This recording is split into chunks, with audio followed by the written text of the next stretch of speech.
Hi friends, நம்ம சேனலில் discuss பண்ணுற எல்லா டேட்டாவும் பார்த்தீங்கன்னா ஒரு எஜுகேஷன் பர்பஸ்க்காக தான் உங்களோட நான் ஷேர் பண்ணுறேன். நீங்கள் எந்த ஷேரை வாங்குறதுக்கு முன்னாடி உங்களோட ஓன் ரிசர்ச் அண்டு அனாலிசிஸ் அப்படிங்கிறத பண்ணிக்கோங்க. ஸோ இன்றைக்கி நம்ம என்ன பார்க்க போகிறோம் அப்படின்னா ஐபிஓஸ் பற்றி தான் பார்க்க போகிறோம். ஐபிஓ பொதுவாக நம்ம வந்து எதுக்கு அப்ளை பண்ணுவோம்னா ரெண்டு விஷயத்துக்காக அப்ளை பண்ணுவோம். ஒன்று வந்து பார்த்திங்கன்னா லிஸ்டிங் டே கெயின், அதாவது ஐபிஓ நமக்கு கிடச்சிருச்சு அப்படின்னா அந்த லிஸ்டார் அன்னைக்கு அதோட கெயின் பார்க்கறதுக்காக, அதாவது அந்த லாபத்தை வந்து புக் பண்ணுறதுக்காக மட்டுமே ஐபிஓ வந்து சில பேர் பார்ப்பாங்க. சில பேர் வந்து ஒரு லாங் டேர்ம் ரிட்டர்ன், ஒரு நல்ல பிஸ்னஸ் வந்து ஐபிஓக்குள்ளே வருது அப்படின்னா, ஃபார் எக்ஸாம்பிள் ஒரு டாடா டெக்னாலஜிஸ் எடுத்துக்கோங்க. அந்த மாதிரி கம்பெனி வரும்போது இனிஷியலாகவே வந்து கரெக்டான வேலையில் வாங்கி வச்சிட்டோம், டவுன் த லைன் ஒரு 10 இயர்ஸ் 20 இயர்ஸ் கழிச்சு வந்து பார்த்தீங்கன்னா அது வந்து ஒரு மல்டி பேக்கராக மாறும் அப்படிங்கிற ஒரு ரீசனுக்காகவும் வந்து வாங்கி வைப்பாங்க. இந்த ரெண்டு விஷயத்துக்காக வாங்கி வைப்பாங்க. ஸோ இந்த ரெண்டு விஷயத்தை வாங்குறதுக்கு மட்டும் சில விஷயங்களை வந்து நம்ம பார்க்க வேண்டியது இருக்குது. சும்மா எடுத்தோம் கவுத்தோம் அப்படிங்கிற மாதிரி வந்து ஐபி வந்து வாங்கக்கூடாது. அதில் நம்பர் ஒன் என்னன்னா அவங்களோட பிஸ்னஸ் என்ன அப்படிங்கிறத நம்ம வந்து புரிஞ்சிக்கணும். நல்லா நம்ம புரிஞ்சு பிஸ்னஸாக பார்த்து வந்து எடுக்கணும். இது எதுக்குப்பா வெறும் லிஸ்டிங் டேட் கெயினுக்காக மட்டும்தான் நான் வந்து இது பண்ணலாமா அப்படின்னு சொல்லி பார்த்தீங்கன்னா அப்படி இல்லை. நீங்கள் அப்ளை பண்ணீங்க, லிஸ்டிங் டேட் கெயினும் எடுக்கலாம். அதே டைம் வந்து ஒரு நல்ல பிஸ்னஸாக இருக்கும் பட்சத்தில் கொஞ்சம் ஷேர்ஸை நீங்கள் அப்படியே விட்டிங்கன்னா கூட நாளடைவில் அது வளர்ந்து வரும்போது ஒரு பெரிய லாபமாக வந்து இருக்கும். ஸோ அதுக்காக தான் இந்த பிஸ்னஸ் அப்படிங்கிறத நம்ம வந்து பார்க்கணும். ரெண்டாவது என்ன பார்க்கணும் அப்படின்னு சொல்லி பார்த்தீங்கன்னா அவங்களோட அப்ஜெக்டிவ், எந்த நோக்கத்துக்காக உள்ள வராங்க. நிறைய கடன் வாங்கிட்டு அந்த கடன் அடைக்கிறதுக்காக ஐபிஓக்குள்ள வந்து நம்ம கிட்ட விற்கிறாங்களா, இல்லை பிஸ்னஸ் வந்து நல்லா வந்து மல்டிபிளிகேஷனாக பெருக்கணும் அப்படிங்கிறதுக்காக உள்ள வராங்களா, அப்படிங்கிறதுக்காக என்ன ரீசனுக்காக வராங்க அப்படிங்கிறத பார்க்கணும். மூணாவது வந்து அவங்களோட ஃபினான்ஸ் ஸ்டேட்மெண்ட் வந்து எந்த அளவுக்கு இருக்குது, அந்த கம்பெனி வந்து ஓரளவு நல்லா ஃபினான்ஸாக ஸ்டேபிளாக இருக்காங்களா அப்படிங்கிறதையும் நம்ம வந்து என்ஷூர் பண்ணிக்கணும். நாலாவதாக வந்து டிவிடெண்ட்லாம் கொடுத்துட்ருக்காங்களா அப்படிங்கிறதையும் நம்ம பார்க்கணும். அஞ்சாவதாக வந்து பார்த்தீங்கன்னா அவங்களோட காம்படிட்டர்ஸ் ஆல்ரெடி இந்த மார்க்கெட்டுக்குள்ளே வந்து லிஸ்டான அவங்களோட காம்படிட்டர்ஸ் வந்துட்டு எந்த அளவுக்கு அவங்களோட ஷேர் ப்ரைஸோட ரிட்டர்ன்ஸ் வந்துட்டு இருக்கு, எந்த அளவுக்கு அந்த மார்க்கெட்டில் அந்த பிஸ்னஸ் போயிட்டுருக்கு அப்படிங்கிறதையும் நம்ம வந்து புரிஞ்சுக்கணும். ஸோ இது வந்து பேசிக்காக நம்ம தெரிஞ்சிக்க வேண்டியது. லிஸ்டிங் டேட் கெயினுக்காகவும் இருந்தாலும் சரி, லாங் டேர்ம் ரிட்டர்னுக்காகவும் இருந்தாலும் சரி. இப்போது லாங் டேர்ம் ரிட்டர்னுக்கு நம்ம வந்து ஒரு ஷேரை செலக்ட் பண்ணியிருக்கோம். ஒரு நபர் வந்துட்டு ஃபார் எக்ஸாம்பிள் இல்லை ஒரே ஒரு ஷேரை நான் வந்து சொல்கிறேன். ஏஞ்சல் ஒன் அப்படிங்கிற ஷேர் வந்து 2021 வந்துட்டு மார்க்கெட்டில் வந்து ஐபிஓவில் ரூ. 306 சம்திங் 49 ஷேர் அப்படிங்கிறது கிடச்சிருக்கும். ஒரே ஒரு லாட் ஒருத்தர் அப்ளை பண்ணியிருக்காரு அப்படின்னா இது ஒரு நல்ல பிஸ்னஸ். அந்த டைமில் ஸ்டடி பண்ணி அப்ளை பண்ணியிருக்காரு. ஒரு லாட் வாங்குறதுக்கு ரூ. 15,000 மேக்ஸிமம் தேவைப்படும். அதை மட்டும் போட்டுட்டு விட்டுட்டாரு அப்படின்னு வச்சுக்கோங்க. இன்னைக்கு அவங்களோட ப்ரைஸ் பார்த்தீங்கன்னா ரூ. 2,581. ஸோ அந்த நபர் வந்துட்டு இன்வெஸ்ட்மெண்ட் வந்து ரூ. 15,000 பண்ணியிருக்காரு. இன்னைக்கு அவருக்கே இல்லை, அவங்களோட இன்வெஸ்ட்மெண்ட்டோட சேர்த்து ரூ. 1,26,861 அப்படிங்கிறது அளவுக்கான ஒரு நல்ல ரிட்டர்ன் அப்படின்னு கிடைக்கும். ஸோ இதுதான் ஐபிஓவில் நமக்கு இருக்கிற மிகப்பெரிய ப்ளஸ். ஒரு நல்ல ஷேரு நமக்கு ஐபிஓவில் கிடைக்கும் பட்சத்தில் அதை லாங் டைம் நம்ம ஹோல்டு பண்ணுறோம் அப்படின்னா நல்ல லாபம் வந்து அப்படிங்கிறது கிடைக்கும். இந்த ப்ரைஸ் அப்படிங்கிறது டிவிடெண்ட்டை சேர்க்காம நான் வந்து சொல்கிறேன். ஸோ இப்போ பேசிக்கான ஐடியா வந்து உங்களுக்கு புரிஞ்சிருக்கும். ஐபிஓ வந்துட்டு எந்தெந்த ரீசனுக்காக நம்ம அப்ளை பண்ணலாம் அப்படின்னு சொல்லிட்டு. ஸோ ஃபஸ்ட்டு நம்ம வந்து பார்க்க போகிறது வந்து பார்த்தீங்கன்னா ஆதார் ஹவுசிங் ஃபினான்ஸ் லிமிடெட் அப்படிங்கிற ஒரு ஐபிஓ. இந்த ஐபிஓட பிஸ்னஸ் ஒரு ஒன்லைனராக சொல்லணும் அப்படின்னா இவங்க வந்து வீடு கட்டுறதுக்கு லோன் தர ஒரு வந்து கம்பெனி. ஸோ இதுதான் பேசிக்கான இவங்களோட பிஸ்னஸ். இவங்க வந்து பார்த்தீங்கன்னா 2010 இருக்காங்க. இவங்க வந்துட்டு லோயர் இன்கம் செக்மெண்ட் இருக்காங்க பார்த்தீங்களா, அவங்களுக்கு வந்துட்டு இந்த ஹவுசிங் ஃபினான்ஸ் தரத்துக்கு கொடுத்துட்டு இருக்க ஒரு கம்பெனி. இவங்களோட ஃபோக்கஸ் எப்போவுமே வந்து பார்த்தீங்கன்னா டயர் 4 டயர் 5 டவுன்ஸில் இருக்க கஸ்டமர்ஸ் கிட்ட தான் இவங்களோட ஃபோக்கஸ் இருக்குது. அங்கே தான் வந்து இவங்க வந்து லோன்ஸ் அப்படின்னு கொடுத்துட்ருக்காங்க. ஸோ நார்மல் ஹவுசிங் லோன்ஸ் மட்டும் இல்லாமல் அந்த மார்டேஜ் லோன்ஸ் அப்படின்னு சொல்லுவாங்கள்ல, இந்த ரெசிடென்ஷியல் கமர்ஷியல் ப்ராப்பர்ட்டிஸ்லாம் பர்ச்சேஸ் பண்ணுறதுக்கு, அதுக்கப்புறமா வீடு வந்து கன்ஸ்ட்ரக்ஷன் பண்ணுறதுக்கு, இருக்கிற வீடு வந்து இடித்து திருப்பியும் எக்ஸ்டென்ஷன் பண்ணுறது இல்லை இம்ப்ரூவ்மெண்ட் பண்ணுறது, இதுக்கு எல்லாத்துக்குமே லோன் அப்படின்னு கொடுத்துட்ருக்காங்க. இவங்களோட பிரான்ச்சஸ் வந்து பார்த்தீங்கன்னா மொத்தமாக 471 பிரான்ச்சஸ் இருக்குது, இன்க்ளூடிங் ஆஃப் 91 சேல்ஸ் ஆஃபீஸர்ஸ் சேர்த்து. ஸோ இது மூலமாக 20 ஸ்டேட்லையும் யூனியன் டெரிட்டரிஸ்லையும் இவங்களோட சேல்ஸ் ஆஃபீஸுங்கிறது நல்லா ஸ்ப்ரெட் ஆகிருக்கு. ஸோ அரௌண்ட் இவங்களுக்கு வந்து பார்த்தீங்கன்னா 10,926 26 பின்கோட்ஸ் மீன்ஸ் அத்தனை இடத்துலேருந்து இவங்களோட ஆப்ரேஷன் அப்படிங்கிறது நடந்துட்டுருக்கு. ஸோ ஓவராலாக இவங்களோட எம்ப்ளாயிஸ் வந்து பார்த்தீங்கன்னா 3,695 எம்ப்ளாயிஸ் அப்படின்னு இருக்காங்க. ஸோ இவங்ககிட்ட வந்து ஒரு சப்சிடரி கம்பெனியும் இருக்குது, அதாவது ஆதார் சேல்ஸ் அண்ட் சர்வீசஸ்ன்னு சொல்லிட்டு ஒரு கம்பெனியும் இந்த கம்பெனிக்குள்ளே வந்து இருக்குது. ஸோ அதில் வேலை செய்கிற எம்ப்ளாயிஸ் வந்து பார்த்தீங்கன்னா 1,851 பேர் அப்படிங்கிறது இருக்காங்க. ஸோ ஓவராலாக இவங்களோட கஸ்டமர்ஸ் பார்க்கும்போது 2 லட்சத்துக்கு மேலே இருக்காங்க. இவங்களோட டோட்டல் பிரான்ச்சஸ் பார்க்கும்போது 471 பிரான்ச்சஸ் அப்படிங்கிறது. இதுதான் இவங்களோட பிஸ்னஸ். ஸோ அடுத்தது எந்த நோக்கத்திற்காக உள்ளே வராங்கன்னு சொல்லி பார்த்தீங்கன்னா பெருசாக வந்து எந்த கடன் அடைக்கிறதுக்காகவும் இல்லை, இவங்களோட ஃபர்தராக பிஸ்னஸை டெவலப் பண்ணிருக்காங்க, ஃபண்ட் ரைஸ் பண்ணிட்டு இருக்காங்க. அது மட்டும் இல்லாமல் ஜென்ரல் கார்ப்பரேட் பர்பஸ்க்காக வந்துட்டு இவங்க வந்து உள்ளே வராங்க. ஸோ எவ்வளோ இந்த ஐபிஓ மூலமாக அவங்க வந்து நிதி திரட்டலாம்னு சொல்லி ஒரு ஐடியாவில் வராங்க அப்படின்னா 3,000 கோடி ரூபாய். அதில் வந்து பார்த்தீங்கன்னா ஃப்ரெஷ் இஷ்யூ மூலமாக வந்து ஒரு 1,000 கோடி ரூபாயும், ஆஃபர் ஃபார் சேல்ஸ் மூலமாக ஒரு 2000 கோடி ரூபாய். ஆஃபர் ஃபார் சேல்ஸ் அப்படிங்கிறது என்னன்னா ஆல்ரெடி உள்ளே இருப்பாங்க பார்த்தீங்களா, ஷேர் ஹோல்டர்ஸ், ப்ரொமோட்டர்ஸ், அவங்க வந்து கொஞ்சம் ஷேர்ஸ் வந்து இது மூலமாக வந்து விற்கிறாங்க. அது வந்து 2000 கோடி ரூபாயும், ஃப்ரெஷ்ஷாக ஷேர்ஸ் இஷ்யூ பண்ணுறது வந்து ஒரு 1000 கோடி ரூபாய்க்கு வந்து பண்ணிட்டு இருக்காங்க. அடுத்தது இவங்களோட ஃபினான்ஸ் ஸ்டேட்மெண்ட் வந்து பார்த்தோம்னா அசட்டை பொறுத்தவரையும் பார்த்தீங்கன்னா ஒரு லாஸ்ட் 3 இயர்ஸாக வந்து நல்ல ஒரு growth அப்படின்னு காட்டியிருக்காங்க. ரெவன்யூ அப்படிங்கிறது வந்து ஒரு நல்ல growth அப்படிங்கிறத நோக்கி இந்த கம்பெனி போயிட்டு இருக்கு. இவங்களோட ரெவன்யூ அப்படின்னு பார்க்கும்போது வருஷத்துக்கு ஒரு 2000 கோடி ரூபாய், 1800 கோடி ரூபாய்க்கான ரெவன்யூ அப்படின்னு இருக்கு. ப்ராஃபிட் ஆஃப்டர் டேக்ஸ், அதாவது ரெவன்யூ வந்தாலும் எல்லா டேக்ஸ் எல்லாமே போயிட்டு அவங்க கைக்கு வர லாபம் அப்படின்னு பார்த்தீங்கன்னா ஆல்மோஸ்ட் ஒரு 500 கோடி ரூபாய் அப்படிங்கிற அளவுக்கு வந்துட்டு இவங்களுக்கு வருது. அதாவது ஒரு வருஷத்துக்கு 500 கோடி ரூபாய் லாபம் மட்டும் எடுக்கிற ஒரு கம்பெனி. ஸோ டோட்டல் பாரிங்ஸ் வந்துட்டு நான் எப்போவுமே இந்த ஃபினான்ஸ் கம்பெனிக்கு வந்து பார்க்க மாட்டேன். ஏன்னா ஃபினான்ஸ் கம்பெனிக்கு பாரிங்ஸ் வந்து நான் வந்து பார்க்க மாட்டேன். ஸோ ஃபினான்ஸ் ஸ்டேட்மெண்ட்டை பொறுத்தவரையும் இது வந்து ஒரு நல்ல ஃபினான்ஸ் வச்சிருக்க ஒரு கம்பெனி, ஸ்டேட்மெண்ட் வச்சிருக்க ஒரு கம்பெனி. ஸோ டிவிடெண்ட்னு பார்க்கும்போது டிவிடெண்ட் ஏதாவது கொடுத்துட்ருக்காங்களான்னு பார்த்தீங்கன்னா பெருசாக இதுவரையும் பெரிய டிவிடெண்ட் அப்படிங்கிறது இதுவரையும் கொடுத்ததில்ல. அடுத்தது வந்து இவங்களோட காம்படிட்டர்ஸ் பிஎஸ்ன்னு பார்க்கும்போது யார் யார் இருக்காங்கன்னா ஆப்டஸ் வேல்யூ ஒரு கம்பெனி இருக்குது, நல்லா தெரிஞ்ச கம்பெனி. ஆவாஸ் ஃபினான்ஸ் இருக்காங்க, ஓம் ஃபர்ஸ்ட் ஃபினான்ஸ் கம்பெனி இருக்காங்க, இந்தியா ஷெல்டர் ஃபினான்ஸ் கம்பெனி இருக்காங்க. ஸோ இது வந்து பார்த்தீங்கன்னா ஆல்ரெடி நல்ல ஒரு காம்படிஷன் இருக்க ஒரு பிஸ்னஸ். அதுக்குள்ள தான் வந்து இவங்க வந்து உள்ளே வந்துட்டு இருக்காங்க. ஆல்ரெடி இதுமாதிரி நிறைய ப்ரைவேட் கம்பெனி இருக்குது. அது மட்டும் இல்லாமல் ஏகப்பட்ட பேங்க்ஸ் வந்து ஹோம் லோன் அப்படிங்கிறதையும் கொடுத்துட்ருக்காங்க. ஸோ இவங்களோட மார்க்கெட் கேபிட்டலைசேஷன் பார்க்கும்போது வந்து பார்த்தீங்கன்னா 13,434 கோடி ரூபாய் அப்படின்னு இருக்கு. இவங்களோட டெப்த் ஈக்விட்டி வந்து 3.1. ஸோ புக் வேல்யூ வந்து பார்த்தீங்கன்னா 2.93 டைம்ஸ் அப்படின்னு கொஞ்சம் அதிகமாக இருக்குது. பிஇ ரேஷியோ வந்து பார்த்தோம் அப்படின்னா ப்ரீ ஐபி வந்து 22.8, போஸ்ட் ஐபி வந்து பார்த்தீங்கன்னா 18.39 அப்படிங்கிற அளவுக்கு வந்து மாறிடும் அப்படின்னு சொல்லியிருக்காங்க.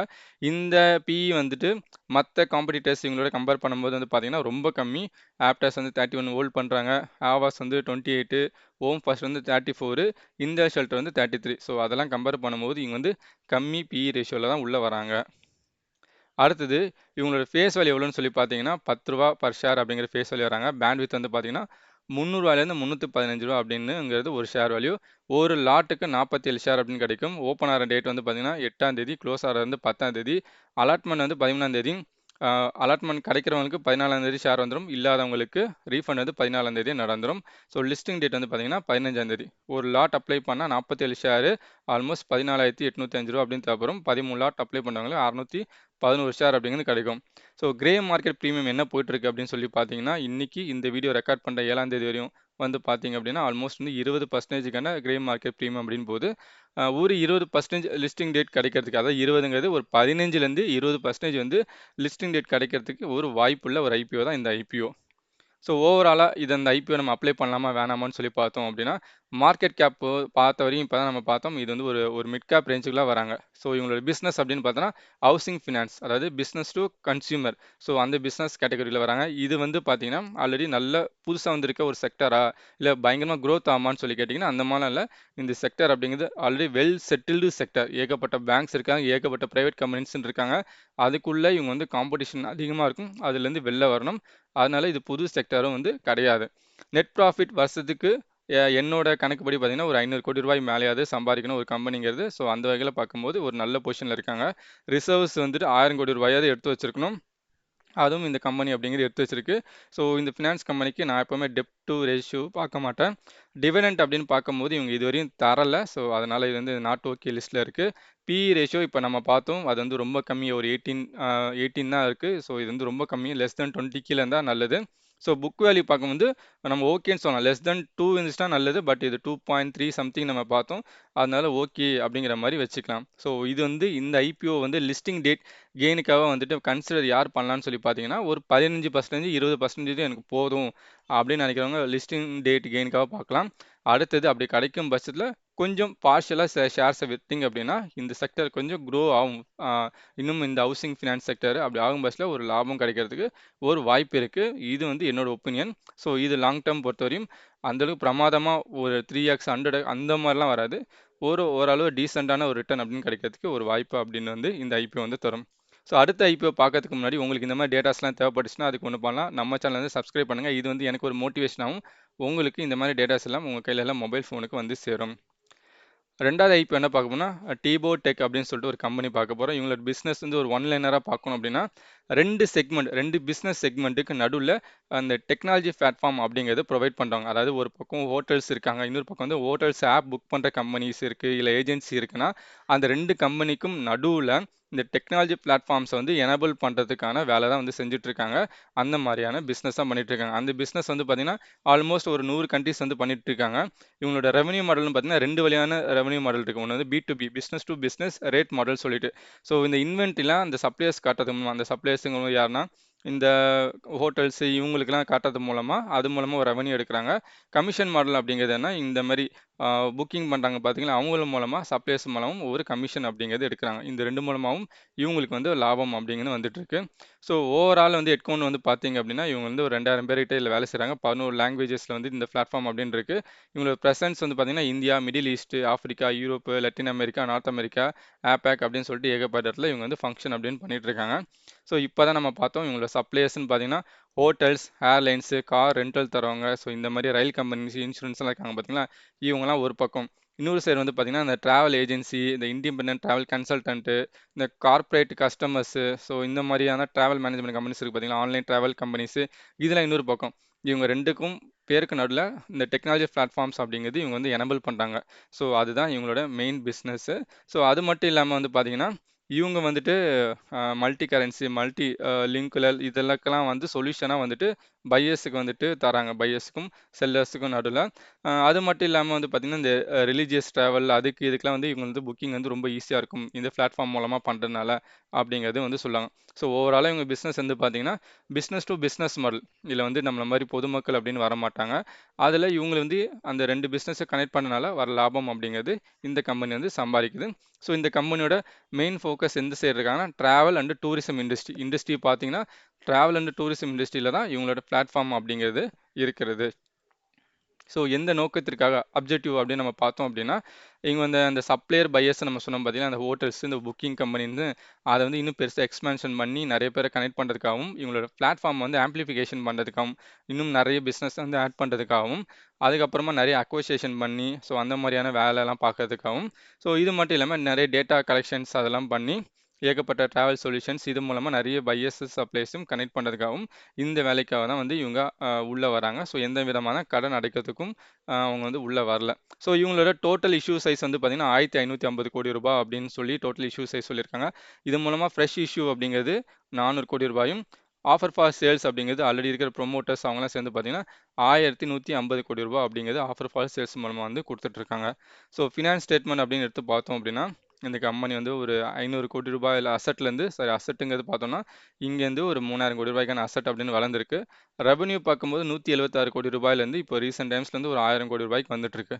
பட் ப்ராஃபிட் ஆஃப்டர் டாக்ஸ் அப்படின்னு நம்ம பார்த்தோம் அப்படின்னா, வெறும் ரூ. 100 கோடி தான் வந்து ஏர்னிங் அப்படின்னு பண்ணிட்டு இருக்காங்க. தட் மீன்ஸ் எப்படின்னா, ஒரு கோடிக்கு வெறும் 25 கோடி தான் அப்படின்னு பண்ணிட்டு இருக்கேன். இது வந்து நான் ஒரு லிஸ்ட் சைடாக தான் பார்க்குறேன். நான் வந்து நார்மலா ஒரு 500 கோடி ரூபாய்க்காவது பார்ப்பேன். ஏன்னா ஒரு 100 கோடி, 125 கோடி ஒரு ஒரு குவார்ட்டருக்கு பண்ணா தான் ஒரு கம்பெனியோட ப்ராஃபிட் லெவலுங்க நல்ல பெருசா வரும் அப்படின்னு அது என்னோட பர்சனல் எதிர்பார்ப்பு. ஸோ அந்த வகையில பார்க்கும்போது ஒரு 100 கோடி ரூபாய், 150 கோடி ரூபாங்கிறது எனக்கு சின்னதா வந்து தெரியுது. ஸோ ரிசர்வ்ஸ் அண்டு சர்ப்ளஸ் வந்து பார்த்தீங்கன்னா, நான் நார்மலாவே ஒரு ரூ. 1000 கோடி ரிசர்வ்ஸ் வச்சிருக்கணும் அப்படின்னு எதிர்பார்ப்பேன். பட் இது வந்துட்டு நாட் ஓகேன்னு சொல்ல முடியாது. ஒரு நல்ல ரிசர்வ்ஸ் தான். ஒரு ரூ. 500 கோடி ரிசர்வ்ஸ் அப்படின்னு இவங்ககிட்ட இருக்கு. டோட்டல் பாரோயிங்ஸ்ன்னு பார்க்கும்போது இவங்களுக்கு வந்து கொஞ்சம் அதிகமாவே இருக்கு. 2.93 அப்படிங்கிற அளவுக்கான பாரோயிங்ஸ் அப்படிங்கிறது கொஞ்சம் அதிகமாவே இருக்கிறது. ஸோ டிவிடெண்ட் அப்படின்னு பார்க்கும்போது வந்து பார்த்தீங்கன்னா, டிவிடெண்ட் அப்படிங்கிறது இவங்க வந்து எதுவுமே பெருசா வந்து ப்ரொவைட் பண்ணல. அதேமாரி இவங்களோட பியர்ஸ் அப்படின்னு பார்க்கும்போது ஆல்ரெடி பார்த்தீங்கன்னா, ரேட் கெயின் டிராவல்ஸ் டெக்னாலஜின்னு ஒருத்தங்க இருக்காங்க. டிராவல் சிடிஎம்னு ஒருத்தங்க, வெப்ஜெட் லிமிடெட்னு சொல்லிட்டு ஒரு கம்பெனி இருக்கு. ஸோ அதிலும் இந்த ரேட் கெயின் டிராவல்ஸ் டெக்னாலஜின்னு பார்த்தீங்க அப்படின்னா, அவங்க லிஸ்ட் ஆனதுலேருந்து இதுவரையும் பார்த்தீங்கன்னா, ஆல்மோஸ்ட் ஒரு 100%க்கான லாபம் அப்படின்னு குடுத்துருக்காங்க. ஸோ அதனால இந்த கம்பெனியும் வந்து பார்த்தீங்கன்னா, ஒரு நல்ல லாபம் தரும் அப்படின்னு சொல்லிட்டு மார்க்கெட்ல இருந்து எதிர்பார்ப்பு அப்படின்னு இருக்கு. ஸோ இவங்களோட மார்க்கெட் கேபிடலைசேஷன் பார்க்கும்போது, அ அ நைன் அ 9990. ஸோ ஆல்மோஸ்ட் வந்து பார்த்தீங்கன்னா, ஒரு ஸ்மால் கேப்புக்கு மேல வந்து இவங்களோட மார்க்கெட் கேபிடலைசேஷன் அப்படின்னு இருக்கு. இவங்களோட புக் வேல்யூன்னு பார்த்தீங்கன்னா, ரொம்ப அதிகமா இருக்கு. 18.66 இருக்கு. ஸோ இது வந்து கொஞ்சம் ஹையர் வேல்யூவா நான் பார்க்குறேன். பிஇ ரேஷியோவும் பார்த்தீங்கன்னா 64, போஸ்ட் ஐபிஓ வந்து பார்த்தீங்கன்னா 48ன்னு இருக்கு. ஸோ இதுவும் வந்து ஒரு ஹையர் சைடா இருக்கிறதா நான் கருதுகிறேன். ஸோ இவங்களோட ஃபேஸ் வேல்யூன்னு பார்த்தீங்கன்னா, ரூ. 1 பர் ஷேருக்குன்னு உள்ள வராங்க. பிரைஸ் பேண்ட் வந்து பார்த்தீங்கன்னா, 875லேருந்து ₹920 பர் ஷேர் அப்படின்னு வருது. ஒரு லாட்டுக்கு 16 ஷேர் அப்படின்னு வரும். ஓப்பன் டேட் வந்து 8, க்ளோஸ் டேட் வந்து 10, அலாட்மெண்ட் வந்து 13ஆம் தேதி, மே 13ஆம் தேதி. ஃபண்ட் ரீஃபண்ட் இல்ல ஷேர் கிடைச்சா டிமேட்ல கிரியேட் ஆகுறது 2மே பார்த்தீங்கன்னா, மே 14ஆம் தேதி. லிஸ்டிங் டேட் வந்து பார்த்தீங்கன்னா, மே 15ஆம் தேதி. ஒரு லாட்டுக்கு 16 ஷேருன்னு கிடைக்கும். அது வந்து பார்த்தீங்கன்னா, ரூ. 14,720. அது மட்டும் இல்லாம 13 லாட் அப்ளை பண்ணீங்கன்னா, 208 ஷேர் அப்படிங்கிற அளவுக்கான ஷேர்ஸ் வந்து கிடைக்கும். ஸோ இதோட லிஸ்டிங் டேட் பிரைஸ் எவ்வளோ வரும்னு சொல்லி பார்த்தீங்கன்னா, இன்னைக்கு வீடியோ ரெக்கார்ட் பண்ணுற வரையும் பார்த்தீங்க அப்படின்னா, ஒரு 50% அதாவது 56% அப்படிங்கிறது லிஸ்டிங் டேட் கெயின் அப்படின்னு போயிட்டு இருக்கு. இது வந்து ஒரு 40லேருந்து ஒரு 50% அப்படின்னு நம்ம எடுத்துக்கிட்டா கூட, ஆல்மோஸ்ட் வந்து ஒரு நல்ல ரிட்டர்ன் அப்படிங்கிறது ஒரே நாளில் கிடைக்கிறதுக்கு ஒரு வாய்ப்பு இருக்கு. ஸோ ஓவராலாக பார்த்தோம் அப்படின்னா, இந்த ஷேர் வந்து பார்த்தீங்கன்னா, இந்த ஐபிஓ வந்து ஒரு ஸ்மால் கேப்புக்கு மேலே வந்து வருது. ஸோ ஒரு mid cap, small to mid cap ரேஞ்சுக்குள்ளே நல்லா வருது. இவங்களோட பிஸ்னஸ் வந்து பார்த்தீங்கன்னா B2B. ஸோ இவங்களோட செக்டர் வந்து பார்த்தீங்கன்னா, பயங்கரமாக க்ரோத்தில் இருக்க செக்டராக சொல்லி பார்த்தீங்கன்னா அப்படிலாம் இல்லை. பட் ஓவராலவு வந்து ஒரு growth, ஒரு மொனோப்பொலின்னு சொல்ல முடியாது. ஒரு ஒரு தனிப்பட்ட முறையில் ஒரு சின்ன செக்டராக வந்து வளர்ந்துட்டு இருக்காங்க. நிறைய பேர் இன்னும் அதில் கான்ட்ரிபியூஷன் பண்ணல. ஸோ அதில் வந்து இருக்காங்க. பட் இதில் நிறைய காம்படிட்டர்ஸும் உள்ளே இருக்காங்க, நம்ம பார்த்தோம். ஸோ நெட் ப்ராஃபிட் நம்ம பார்த்தோம். இது ஓகேன்னு தான் நம்ம போட்டிருக்கோம். ஏன்னா நான் வந்து ஒரு எக்ஸ்பெக்டேஷனுங்கிறது வந்து பார்த்தீங்கன்னா, 500 கோடி ரூபாய் அப்படின்னு வரும். இவங்க வந்து ஆல்மோஸ்ட் 150 கோடி அந்த மாதிரி தான் எடுத்துட்டு இருக்காங்க. ரிசர்வ்ஸ் வந்து ஒரு 500 கோடி வச்சிருக்காங்க. இது வந்து ஓகே அப்படின்னு தான் எடுத்துக்கலாம். ஸோ குட்னு சொல்ல முடியாது. டெப்ட்டுங்கிறது கொஞ்சம் அதிகமாக வந்து இருந்துச்சு. டிவிடெண்ட் அப்படிங்கிறது இவங்க வந்து தரதில்லை.